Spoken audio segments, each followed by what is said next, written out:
Hi everybody, Dave Oakenquist here with our very own Charles Sizemore. Let's start over. We cannot start over because we are streaming live.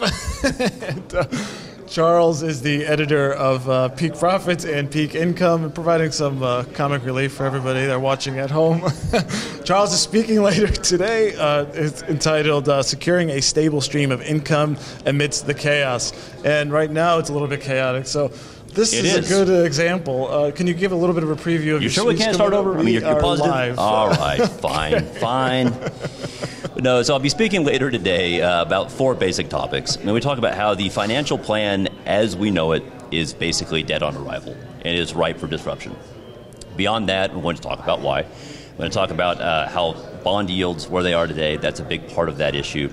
I'm also going to discuss what I see as a historic shift from growth stock investing to value stock investing. Okay. And finally, I'm going to talk about some of the sectors I like right now in peak income. Excellent. Now, you know, the theme, of course, is disruption. What do you see? This is something I've been asking a lot of different people here I've been talking to. What do you see in the next 5 to 10 years, a big change that could happen in either the income space or just stocks or in the economy in general, maybe that big change? So the biggest disruption is going to be in the financial plan itself. And it's not from robo-advisors, it's not from any of the things you hear about in the media, it's just basic math. Okay. The basic financial plan today is when you're younger, you're in stocks. As you get older, there's this glide path into bonds. Right. That works fine and has worked fine for the last 40 years because both stocks and bonds have been in secular bull markets. What do you do when that's over? Right now, stocks are looking a bit weak, but they're still very expensive by historical metrics. They are ripe for a bear market. Yeah.